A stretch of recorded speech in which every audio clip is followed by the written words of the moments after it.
베드로전서 1장 1절부터 12절까지가 무슨 내용이냐면은 한마디로 얘기하면 우리에게 일어난 구원이 어떤 것인가, 성도의 구원이 얼마나 복되고 영광스러운 것인가 하는 것을 베드로 사도께서 말씀해 주셨습니다.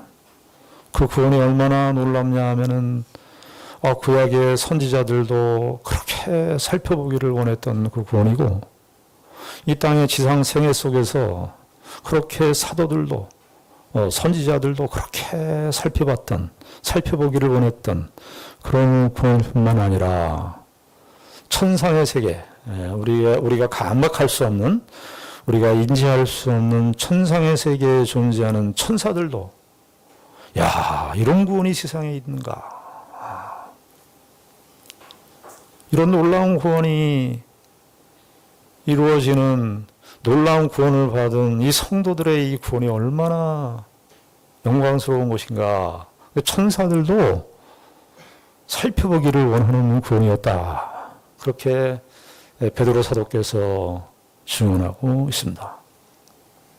그리고 나서 이제 13절부터는 베드로 사도께서 이렇게 놀라운 큰 구원을 받았으니까 천사들도 이렇게 살펴보기를 원하는 구원, 선지자들도 이렇게 보기를 원했던 그 구원을 받은 우리들은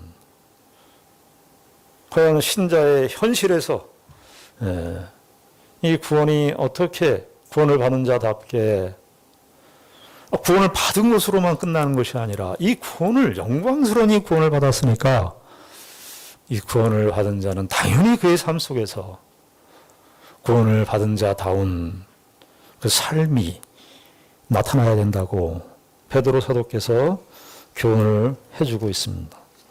우리가 한 주, 부활절 때문에 한 주 건너뛰었습니다만은 그 전에 있었던 내용이 뭐냐면 13절부터 16절까지에 있는 내용에 대해서 우리가 생각을 했습니다. 그리고 오늘 본문에는 그 두 번째 성도들이, 이렇게 구원을 받은 자들이 과연 어떻게 살아가야 되는가 하는 것을 17절에서 이야기를 하고 있는데, 베드로 사도께서는 17절에서 이렇게 말씀을 하고 있습니다. 외모로 보시지 않고 각 사람의 행위대로 심판하시는 이를 너희가 아버지라 불렀다.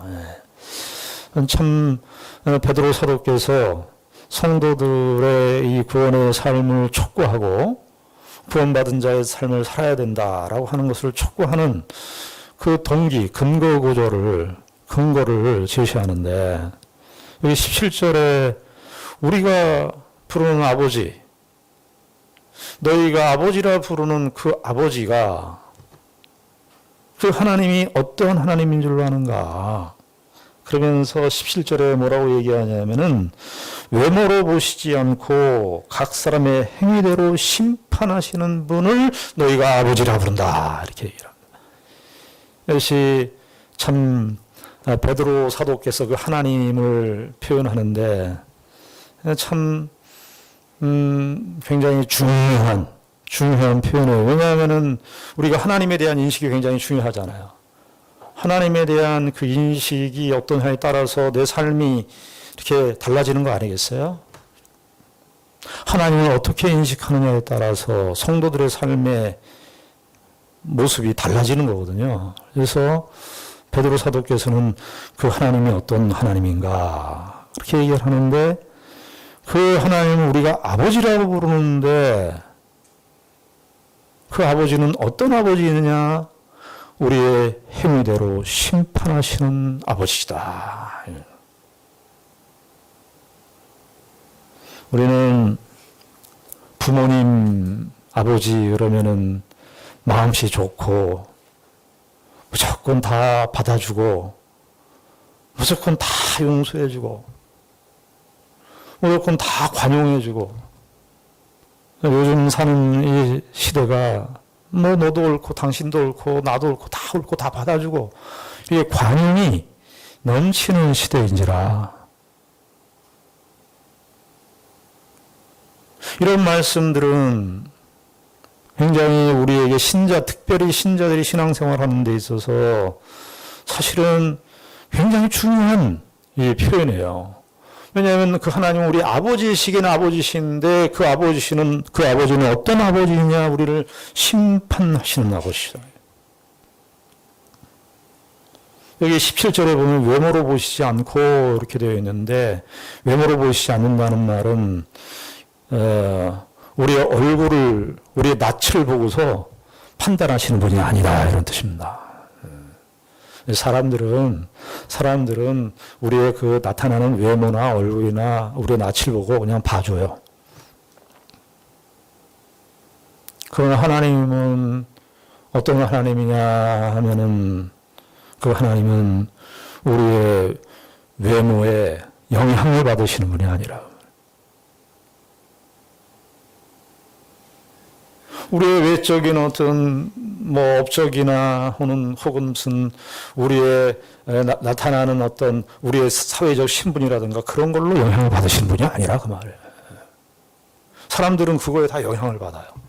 저 사람이 가진 신분이나 저 사람이 가진 조건이나 저 사람이 가진 이 세상에서의 그런 자격이라든지 세상에서의 어떤 그 사람들이 소위 부러워하는 그런 것들 있잖아요. 소유라든가 이런 거. 우리는 다 그런 걸로 영향을 받아요. 우린 다. 그러나 하나님은 어떤 분이시냐? 이 한마디로 여기 외모로 보시지 않는다 이렇게 딱 했는데, 그 하나님은 그런 것으로 영향받지 않으시는 분이다.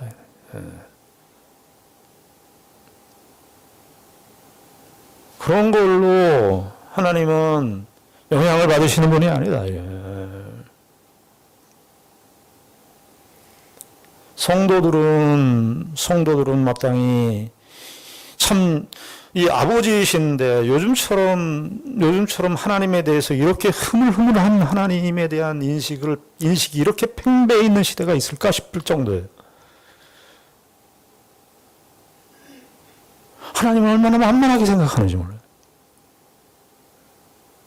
하나님은 그냥 대충 우리가 넘어가려고 그래요. 그냥 대충 하나님 그냥 이렇게 해서 넘어가세요. 그냥 이렇게. 둘이 아주 그냥 물에 물 탄 듯, 그냥 물에 술 탄 듯 그냥 이렇게 다 흐물흐물하게 하나님을 그냥 넘겨먹으려고 그래, 넘겨먹으려고.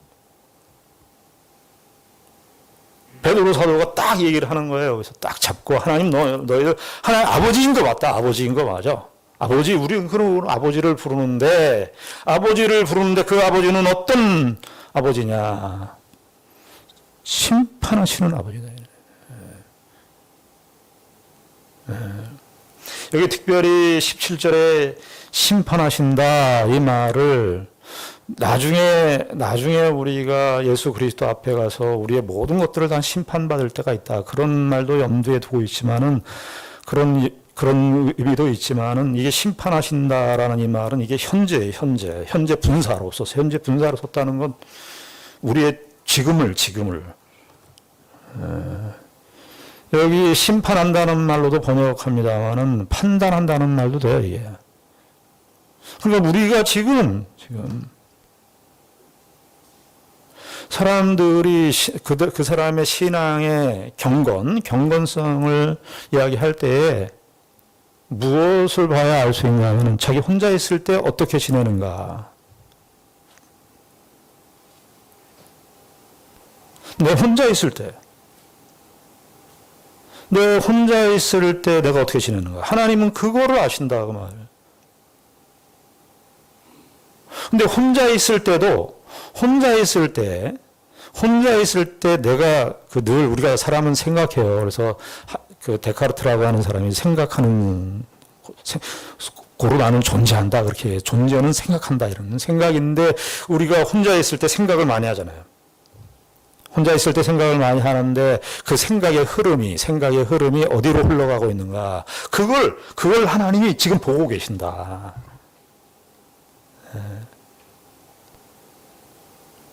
우린 부모님 그러면은 우리가 생각하는 육신의 부모님은 다 모든 걸 다 허락해주고 받아주고 이렇게 생각하는 부모님이 좋은 부모라고 생각합니다만은 사실은 정말 좋은 부모는 뭐냐면 너 틀렸어. 아니야. 이렇게 지적해주는 부모가 훌륭한 부모예요. 그래서 아이들이 클 때에 우리 엄마는 마귀 할멈이라고 말하는 그런 경우가 있는데 그건 잘 키우는 거예요. 하나님에 대해서도 오늘 베드로 사도가 이야기를 하는데 하나님이 어떤 딱 이렇게 못을 박아서 얘기해요. 참 베드로 사도께서 이걸 아주 못을 박아서 얘기해요. 너희가 아버지로 부르는, 너희를 정말 아버지로 부르는데 그 아버지로 부르는 그분은 누구냐? 우리의 모든 것을 지금 판단하고 계시는 아버지시다. 이 두 가지 양면, 아버지에 대해서 아버지라는 말 속에서는 참 우리에게 자애롭고 우리에게 은혜로우시고 우리에게 긍휼을 베푸시고 모든 것을 용서하시는 그런 아버지 측면이 있지만 동시에 우리가 혼자 있을 때 나 혼자만의 공간에서 내 생각의 흐름이 그 흐름이 어떻게 흘러가고 있는가 그것까지도 판단하시는 분이래요. 교회에서도 많은 직분이 있습니다. 저 같은 경우 목사라는 직분이 있지만은 하나님 제가 목사인데요. 제 경건성 아시죠? 목사라는 직분으로 사람들은 목사라는 직분으로 목사님이니까 경건할 거다 이렇게 다들 생각하시잖아요. 물론 제가 경건합니다. 굉장히 조심스러운데 그러나 하나님은 그 목사라는 신분으로 나의 경건성을 따지지 않습니다. 그걸 넘어가질 않아요. 사람들은 어떤 사람들이 이 세상에서 이루어오는 업적이라든가 이런 거 성공, 결과 시대죠. 결과로 다 얘기를 하는 시대이기 때문에 그 결과가 좋으면은 문제를 안 삼아요. 결과가 딱 좋게 결과가 났기 때문에 그 과정에서 어떠한 잘못이 있었어도 그 결과만 좋으면 다 받아들여요. 땡! 그걸로. 하나님은 그러신 분인가?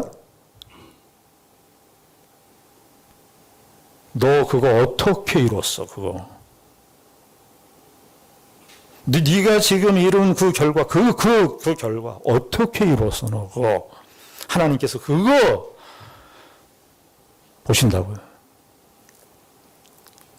여러분, 예수님의 십자가, 우리가 예수님의 십자가의 은혜로 구원을 받습니다. 예수 그리스도의 은혜로 구원을 받습니다. 본문에서 나오지만은 예수 그리스도의 은혜로 우리가 구원을 받습니다만은 예수님의 십자가를 생각할 때에 우리가 십자가를 어떻게 생각합니까? 우리 십자가 그냥 그 목걸이 이런 정도로 십자가를 생각하는 경우가 있어요. 십자가라는 건 뭐냐면 하나님은 이 죄를 조금이라도 죄를 같이 하실 수가 없어요. 그래서 하나님께서는 그 죄인에게 행하는 모든 심판을 공의를 만족시키기 위해서 하나님은 공의가 만족돼야 돼요. 그래서 하나님의 이 공의로우심이 십자가에서 아주 분명하게 완벽하게 드러난 예수님의 죽으심으로. 하나님이 문제를 안 삼는다고요. 우리 대충 막 하고 살아도 하나님 문제를 안 삼는다고요. 하나님이 얼마나 가볍게 생각하는지 몰라요. 하나님을 마음씨 좋은 그냥 넉넉하신 할아버지 정도로 생각해요. 오늘 그 생각에 대해서 베드로 사도께서 정확하게 규명해 주시는 거예요. 너희가 아버지로 부르는 그 아버지는 어떤 아버지냐? 너희들의 생각을 판단하시는 분이에요.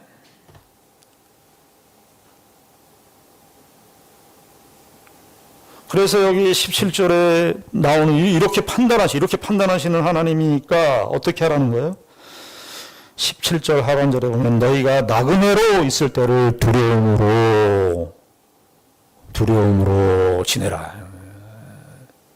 신자들이 사는 모든 영역이 다 하나님의 심판 앞에, 하나님의 시야 앞에 이 세상은요, 하나님이 아니신 적이 없는 세상이고, 하나님이 안 계신 것 없이 계신 곳이 이 세상입니다.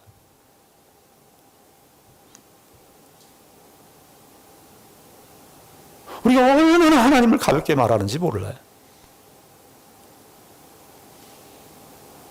여기 나그네로 있을 때라는 것은 베드로전서 1장에서 나오죠. 1장 우리가 배웠죠. 나그네라는 사실을 베드로 사도가 이야기하는데 여기서는 좀 나그네라고 하는 그 같은 말을 썼습니다만 헬라어 단어가 다른데 참 베드로 사도가 이게 뭐 사도행전에서 학문 없는 범인이라 이렇게 나와 있지만은 그렇지 않아요. 여기 헬라어 쓰는 걸 보면은 이게 뭐 아주 그 함축적이면서도 그 반복을 통해서 그 반복이 갖는 의미를 그때마다 문맥에 따라서 이렇게 강조를 해요. 여기 나그네로 있을 때 이렇게 이게 신자들이 사실은 신자들의 삶의 정황을 이야기하는 우리가 다 나그네로 있는 거예요, 지금. 그런데 이 말은 무슨 말이냐면은 너희들이 나그네로 있을 때라고 하는 것이 우리의 신자의 삶의 어떤 영적인 정체성이에요. 그 나그네로 있을 때라는 이 말은 나그네는 결국 어디예요? 본향이 다른 데 있다는 거예요. 그렇죠? 나그네라는 건 고향이 본향이 다른 데 있다는 거 아니에요. 내가 가야 할 본향이 있다는 거예요. 그 나그네로 있을 때는 무슨 의식을 해야 되느냐 하면은 우리가 본향에 가서 그 주인을 만나지. 나그네의 삶을 끝내고 최종적으로 가야 할 그 본향 앞에 우리가 갈 텐데 그때를 의식하라는 거예요. 나그네로 있을 때. 근데요, 이게 나그네로 있을 때라고 하는 이 말이 상당히 시험일 수도 있어요. 어떤 의미에서 시험이냐 하면은 나그네로 있을 때가 이런 거예요. 내가 고향에서 떠나왔어요. 내가 살던 지역에서 떠나서 내가 살던 지역은 나를 알고 친척도 있고 이웃도 있고 나를 어렸을 때부터 다 있는 사람. 그런 사람들 앞에서는 조심해요. 조심해. 행동도 조심하고 말도 조심하고 옷을 입고 나갈 때도 여러 가지로 고려하고 이런 것들을 다 해요. 그런데 거기에서 떠나서 자기가 살던 지역에서 떠나서 다른 데로 갔을 때 주변에 보는 사람도 없고 주변에 나를 아는 사람들이 없고 그러니까 어떻게 해요? 행동이. 보는 사람 없으니까. 사람이 말이죠. 이 상대윤리거든요. 상대윤리. 어떤 사람이 있어야 내가 행동도 조심하게 되어 있는 거예요. 그런데 이 상대가 없어, 상대가. 나를 아는 사람이 없어요. 나그네로 나 혼자 본향에 떨어져 와갖고 내 친구도 없고 나를 아는 사람이 혼자서 딱 나그네로 왔어. 이게 쉬울 수 있어요. 마음대로. 내 마음대로, 내 마음 가는 대로. 내 전도서에서 보는데 내 눈에 보기에 좋은 대로 그렇게 행할 수 있는 그 시험도 있는 거예요. 이게 나그네로 있을 때라고 하는 것이. 베드로 사도께서 뭐라고 얘기하냐면은 딱 한마디로 해요. 두려움으로 지내라. 그 나그네로 있을 때 너 본향에서 떠나와서 아무도 없다고 생각하는 그때가 시험의 때인데 그때 너를 심판하고 너의 행동을 다른 사람들은 너의 행동의 그 동기조차도 파악할 수 없고 그죠? 저 사람은 집사님이고 저 사람은 권사님이고 저 사람은 장로님 저 사람은 목사님이니까 저 사람은 경건할 거야 라고 생각할지 모르지만 하나님은 너의 행동의 그 생각까지도 지금 판단하시는 분이에요. 여러분 히브리서 12장에 보면은 성도들이 막 방종해요. 나그네로 있는데 나그네로 사는데 누가 내가 눈치 볼 사람도 없고 그러니까 자기 마음 가는 대로 다 행동해요. 그렇게 행동하는데 히브리서 12장에 의하면은 성도들에게 그러면 마땅히 하나님께서 징계를 내리신다 그래요. 매를 든다 그 말이죠. 부모가 자식이 잘못하는데 가만히 놔두는 부모가 어디 있어요? 매를 대죠. 하나님은 더더욱 은혜로우신 분이고 정말 성도들의 그 영혼의 궁극적 구원을 위해서 하나님께서는 일하시는 것이 하나님의 목적이시기 때문에 하나님은 어떻게 하냐 하면은 히브리서 12장에 의하면은 징계한다. 그런데 징계가 없으면 뭐냐면은 사생자라 그래요. 사생자. 그 하나님의 아들이 아니라는 거예요. 자, 그런데 나그네로 있을 때를 마음대로 살아요. 그런데 아무 일도 안 일어나. 자기에게. 내가 내 마음 가는 대로 하나님의 말씀이고 뭐고 신앙이고 뭐고 뭐 교회 생활이고 뭐고 신앙 생활이고 뭐고 다 아무 기준도 없이 자기 마음대로 막 생활해. 근데 아무 일도 안 일어나 나한테. 그러면 히브리서 12장의 히브리서 기자의 표현에 의하면 그게 뭐냐면은요. 하나님이 나를 택하시지 않았나? 좋아할 게 아니에요. 내가 신앙생활을 게을리하고 나태하게 했는데도 1년, 2년, 3년 이렇게 지나가는데도 아무 일도 안 일어나. 야, 좋겠다. 할렐루야. 그게 아니라 나 하나님의 자녀가 아닌가 봐. 여러분 톰 소요에 보면 톰 소요하고 허클벨리 핀이 나오잖아요. 톰 소요는 모범된 부모가 있는 집이죠. 맨날 부모가 자기를 훈육시키고 귀찮은데 허클벨리 핀은 이건 부모가 없는 썩은 시체 고양이를 들고 다니면서 노는 거예요. 아무 데서나 있는 데서 자고. 그 허클벨리 핀이 부러워하는 삶입니까? 허클베리핀처럼 살고 싶어요? 허클베리핀이 우리의 삶의 모델이에요? 썩고 망하고 부패하고 가만히 놔두면 그렇게 놔두고 그렇게 끝에 가서 최종적인 멸망에 이를 텐데 그런 좋은 거예요?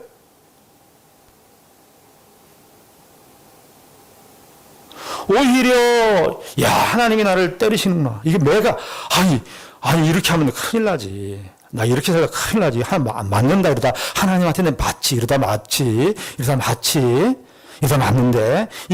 이게 보통의 중생한 신자들이 갖는 마음의 심령 속에서 일어나는 반응들입니다. 그런데 이게 없어. 이게 없으면 오늘 히브리서도 그렇고 베드로전서에서도 그렇고 하나님이 선택하신 게 아니에요. 그러면은 이런 작용이 없으면은 어떤 생각을 해야 되냐면 하나님 저 예수 믿게 해주세요. 성령 하나님께서 저에게 간섭하세요. 제가 하나님의 자녀가 될 수 있도록 기도하십시오. 간절히. 그런데 사람들이 말이죠. 우리가 얼마나 죄가 무섭냐면은 이런 마음도 아주 훈련을 익숙해져요. 이러면 안 되지, 이렇게 살면 안 되는데, 내가 신앙생활 이렇게 하면 안 되는데 하는데 점점 시간이 지날수록 이게 없어져요. 딱딱하게 가요.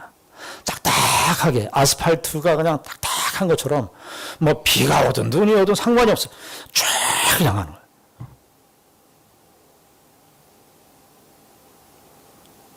하나님을 우리가 이렇게 생각할 수 있어요. 여러분, 정말 하나님께서 우리들의 생애 속에서 정말 이런 식의 하나님의 징계의 무시무시한 손길이 여러분들에게 임하지 않기를 바랍니다. 이런 말씀을 들을 때 각성을 가지셔야 돼요. 각성. 내가 이렇게 신앙생활 하면 안 되지. 정신을 딱 차리고 우리가 그렇게 방종적인 삶을 살아가는 흐름들이 있을 수 있어요. 우리가 죄인이기 때문에. 그러나 어느 시점이 되면 딱 정신을 차려야 해요. 여기 두려움으로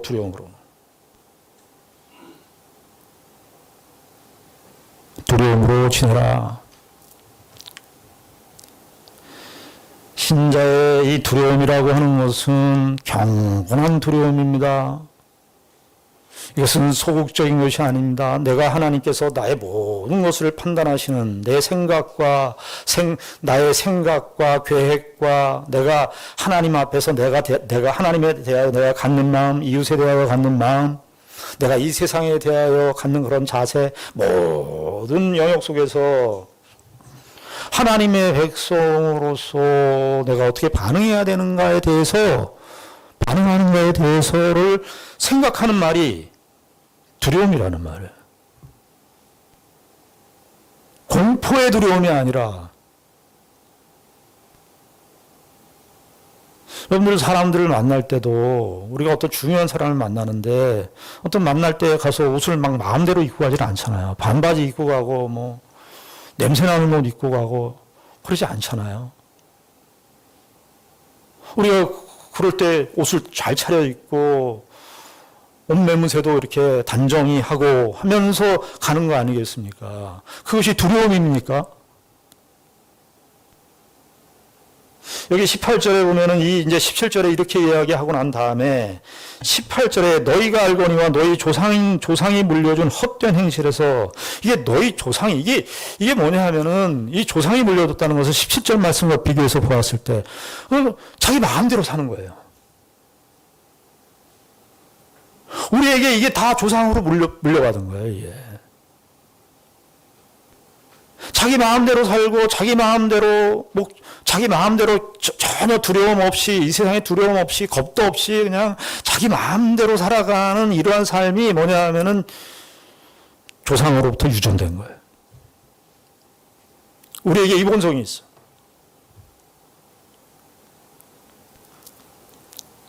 그래서 여기 뭐냐 하면은 너희 조상들이 물려준 헛된 행실이라 그래. 헛된이라고 하는 것은 구약시대 때 무슨 표현을 했냐면 우상들의 우상.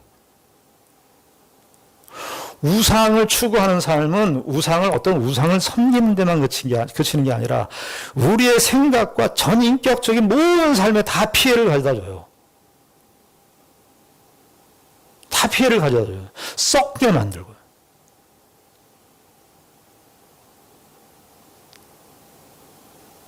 그러면서 베드로 사도께서 17절에서는 신자들의 삶을 촉구하는 동기로 너희를 부르신 그 아버지가, 너희가 부르는 그 아버지가 심판하시는 하나님이니까 경성에서 두려움으로 지내라. 이렇게 하나님의 속성을 들어서 신자의 삶을 촉구했다면 18절에서는 예수 그리스도의 죽으시는 이것을 통해서 신자의 삶을 촉구합니다. 18절에 보면은 너희가 알거니와 너희 조상이 물려준 헛된 행실에서 대속함을 받은 것은, 이게 대속이라고 하는 것은 대신 속죄를 받았다는 거예요. 대속함을 받은 것은 은이나 금같이 없어질 것으로 된 것이 아니오. 이 대속한다는 것은 그 당시 때 무슨 내용이 하면은 그 노예가 이게 노예적인 언어입니다. 노예. 그 당시 때 노예가 그 노예에서 해방이 되려면 두 가지 조건이 성립이 되어야 됩니다. 하나는 뭐냐면은 노예가 노예 신분을 벗어나려면 자기가 그 주인이 책정한 값을 자기가 스스로 벌어서 그걸 갚으면 노예에서 해방이 돼요. 이게 첫 번째 조건이에요. 자기가 그걸 벌어야 돼요. 자기의 정말 몸값을 이렇게 벌어서 그것을 갚아야 노예에서 해방이 되고, 아니면 두 번째 방법인데, 두 번째 방법은 뭐냐 하면은 정말 자유로운 어떤 주인이 있어서 정말 그 사랑이 풍성한 어떤 다른 주인이 있어서 그 값을 대신 지불해 주는 거예요. 그럴 때 그 노예가 해방이 돼요. 지금 이 베드로 사도께서 그림 언어를 쓰고 있는데, 어떤 그림 언어냐면 그 당시 때 바울 사도도 이 자주 쓰는 그림 언어입니다. 그 당시 때 문화적 배경 속에서 이야기하는 거예요. 그러니까 노예가 그때 두 번째 방식인데, 이게 뭐냐면은 누가 정말 자비로운 주인, 풍성한 주인, 사랑이 풍성한 주인이 나타나서 그 노예의 값을 아무 값 없이, 아무 대가 없이 대신 처리해줘서 그 노예가 해방되는 거예요. 즉 그 그림을 쓰고 있는 거예요. 지금 베드로 사도께서는 신자들이 우리가 다 노예 상태에 있었어. 죄와 사망의 노예, 조상들이 물려준 유전이라 그러는데, 우리 조상들이 다 물려준 유전 속에 살아요. 선조 아담 때부터 있었던 첫사랑 아담의 그 조상의 그 영향력 속에 살고 있어요. 열왕기에도 보면요, 계속 나오는 게 보면 북왕국 이스라엘이 여로보암의 죄를 따랐다, 여로보암의 죄를 따랐다. 그 당시에 몇 대를 지나서 여로보암 죽었는데도 여로보암의 죄가 망령처럼 그들 가운데 있는 거예요. 사실 여기 헛된 행실이라고 되어 있지만 옛날 개혁 성경, 옛날 한글 성경에는 망령된 행실이라고 해요. 그럼 망령되게 따랐다. 그런데 예수 그리스도의 이렇게 우리가 이 조상의 이 첫사랑 아담의 타락의 이 사슬에서 헤어나올 수 없었는데, 거기에 노예살이를 했었는데,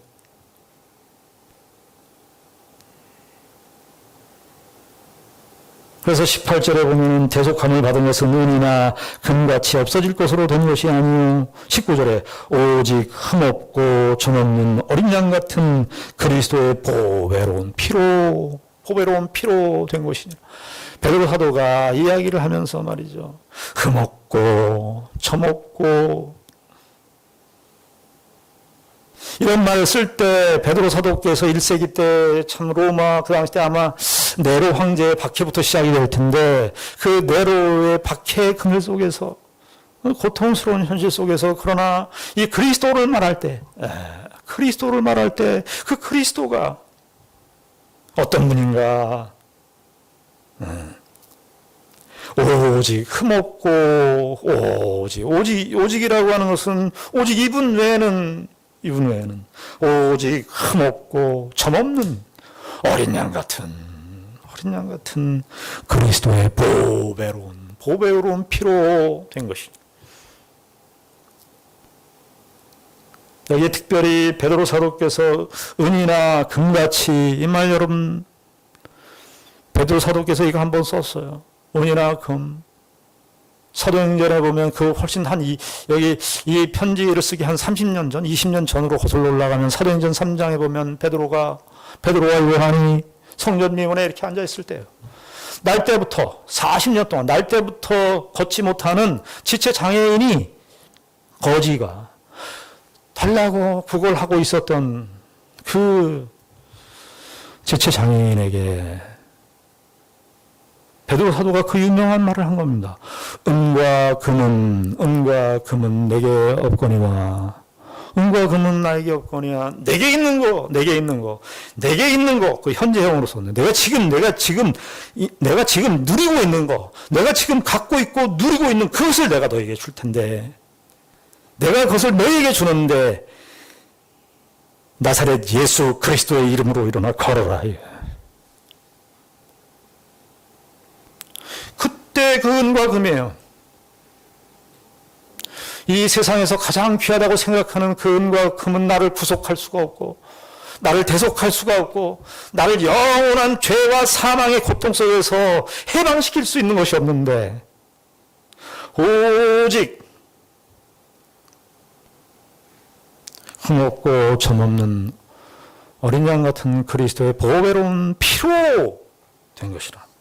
특별히 베드로 사도께서 그리스도의 보배로운 피로 했다는 이 말은, 여러분 우리가 살아가는 것이요, 피 때문에 우리 사람의 몸도 피가 안 돌면 죽는 겁니다. 그 응급실에서 일하시는 그 의사 선생님의 이야기를 본 적이 있어요. 그 어떤 환자가 교통사고가 났는데, 교통사고가 나서 피가 막 다 피가 빠져나가는 거예요. 근데 피가 빠졌는데 보니까 얼굴이 사색이 된 거죠. 이 기독교인 의사인데 이분이. 그래서 자기가 그 예수 그리스도의 피를 생각했다는 거예요. 완전히 피가 빠져나가니까 죽는 거예요. 피가 빠져나가니까. 그래서 얼른 간호사에게 얘기해서 같은 혈액형을 찾아가지고 수혈을 해갖고, 수혈을 하니까 얼굴이 홍조가 돌아오면서 살아오는 거예요. 여러분, 수술 환자들이 간 이식하거나 심장 이식하거나 신장 이식할 때에 수술 환자들이 수술 의사들이 제일 먼저 하는 것이 무엇입니까? 여러 가지가 있지만 필수적으로 해야 되는 것은 뭐냐 하면은 피를 준비해놔야 돼요, 피를. 수술할 동안 피가 빠져나가기 때문에 피를 공급해야 돼요. 보배로운 피로 된 것이니라. 이 말은 이런 뜻이 아니에요. 예수 그리스도의 피로 우리가 구속 끝. 예수 그리스도의 속죄함의 은혜. 우리가 그 옛날에 예수 그리스도 믿고 우리가 눈물 많이 흘리고 구원 받았지. 끝. 그게 아니라 그리스도의 그 보배로운 피는 지금도 우리의 삶 속에서 신자의 삶을 가능케 하는 그 생명력은 그리스도의 보배로운 피에 의해서 살고 있다는 사실을 알려주는 것입니다. 히브리서 기자도 9장 14절 히브리서 9장에 보면 이렇게 피를 대줘요. 구약의 피, 어린 양의 피, 구약의 베드로 사도도 이 표현을 썼지만은 구약에 이런 많은 제사들이 있었지만은 많은 제물들의 피가 있었지만은 그 피는 다 부족했어. 왜냐하면 사람의 죄를 대속하는데 사람의 죄를 대속하려면 사람이 죽어야 돼요. 사람이. 그래서 동물들이 죽었단 말이죠. 동물이 대신해서 양이 죽고 소가 죽고 했단 말이죠. 불완전해요. 구약의 제사는. 그런데 그것을 단번에 해결하신 분이 계신데 그건 그리스도의 피가 이것을 했어요. 그래서 그 히브리서 9장에 그것을 딱 이렇게 비교하면서 하다가 히브리서 9장 14절에 히브리서 기자가 이렇게 말합니다. 하물며 영원하신 성령으로 말미암아 흠없는 자기를 하나님께 드린 그리스도의 피가 어찌 너희 양심을 죽은 행실에서 깨끗하게 하고 살아계신 하나님을 섬기게 하지 못하겠느냐. 이게 깨끗하게 하고 섬기게 하지 못하겠냐. 이게 현재어로 썼어요. 그러니까 그리스도의 피가 너희 양심이라고 하는 것은 인간 존재의 새로운 삶의 형식을 말하는 것인데 이것은 계속해서 너희 가운데 역사하는 것이다. 이거예요. 우리가 그런 자인 예수 그리스도의 보배로운 피로 그 보배로운 피가 내 속에서 지금 활동하고 있는데 내가 이렇게 살아서 되는가? 베드로 사도가 우리에게 던지는 질문인 것입니다. 내가 이렇게 살아도 되는가 정말? 예수 그리스도의 보배로운 피의 그 피값에 맞게 내가 살아가고 있는가? 저와 여러분들에게 던지는 질문입니다. 여러분 요즘에 프로 축구에 보면은 손흥민 선수나 얼마나 대단합니까? 잉글리시 프리미어리그의 대단한 그 사람들 생각해보 먹튀라는 말 들어보셨습니까? 먹튀라는 말이 프로스포츠계에 이렇게 많이 회자되는 그런 표현들인데 뭐냐면은 구단에서 저 선수가 아주 훌륭할 것 같아, 잘할 것 같아가지고서 엄청난 고가의 금액을 줘가지고 몇 천억대 마요. 이렇게 메시 같은 선수들은 대단하잖아요. 근데 그런 선수를 데리고 왔어요. 스카우트에서 데리고 왔는데 활동하는 게 영 못하는 거예요. 우리 많은 돈을 들여서 데리고 왔는데 선수 활동을 해보니까 골도 못 넣고 그렇게 고액에 맞게 선수 활동을 못하는 거예요. 그런 선수들을 가리켜 프로스포츠계에서 먹튀라. 신자들도 먹튀 신자들이 많은 것 같아요. 예수 그리스도의 보배로운 피로 지금도 그 피의 은혜를 힘입어 살고 있는데 이 세상의 만물을 창조하시고 지금도 섭리하시고 운행하시고 나를 자랑하사 아낌없이 예수 그리스도를 보내시는 그 사랑으로 살고 있는데 먹튀. 그 아무 나에게 의미가 없어. 여러분 베드로 사도의 이 교훈, 히브리서의 이 교훈, 하나님께서 우리에게 우리의 생애를 나그네로 있을 때를 나그네 인생을 살 건데 정말 우리가 하나님 앞에 어떻게 사는 것이 정말 바른 것인가? 내 하루를 살아도 내가 어떻게 사는 것이 정말 하나님이 기뻐하시는 삶을 사는가? 이것이 신자의 삶의 기준이고 목표고 하나님의 영광을 위하여 사는 것입니다. 기독교 음악의 선구자라고 알려져 있고 지금도 많이 회자되고 있는 기독교 음악의 샛별 같은 분이 누구냐 하면은 바하입니다. 바하는 그분은 그의 인생에 많은 어려움을 겪었어요. 여러 가지 그 고난을 많이 겪었어요. 그 가족도 여러 가지 재난을 당하고 여러 가지 그 힘든 일들을 겪었는데 그가 곡을 쓸 때예요. 곡을 이렇게 작곡할 때 몰랐다는 거예요. 처음에는 그 곡을 다 쓰고 난 다음에 그 곡 끝에 S.D.G 이렇게 했다는 거예요. S.D.G 이렇게 했다는 거예요. 다 이게 무슨 뜻인가 이게. 바하가 곡을 다 만들어 놓고 다 이게 기독교 음악이거든요. 이게 만들어 놓고 S.D.G 이걸 왜 썼을까? 나중에 알고 보니까 그게 라틴어인데 라틴어의 약자예요. 솔리 데오 글로리아. 솔리 오직 데오 하나님 글로리아 영광. 자신의 삶이 자신도 병약하고 자신의 가족도 정말 고통스러운 질곡 같은 그런 생애를 살았던 바하가 그러나 하나님의 은혜를 무시할 수가 없고 나는 하나님의 영광을 위하여 산다는 거예요. 솔리데오 글로리아. 저 여러분들의 인생 속에 우리가 살아가는 삶의 형편이나 조건들은 다 다를 수 있습니다. 그러나 신자들은 동일하게 이 은혜를 다 받았는데 예수 그리스도의 보배로운 피로 받았다는 사실 기억하시고 나그네로 있을 때를 경건한 두려움으로 하나님을 경외함으로 살아가시는 저와 여러분들이 되기를 바랍니다. 기도하겠습니다. 하나님 아버지 은혜를 감사합니다. 우리가 예수 그리스도의 보배로운 피로 대속함을 받은 우리고 이것은 2000년 전에 예수를 믿고 끝나는 것이 아니라 오늘 우리의 삶 속에서 역사하시는 하나님의 은혜입니다. 아버지 하나님, 우리도 하나님의 영광을 살 수 있도록 인도하여 주시옵소서.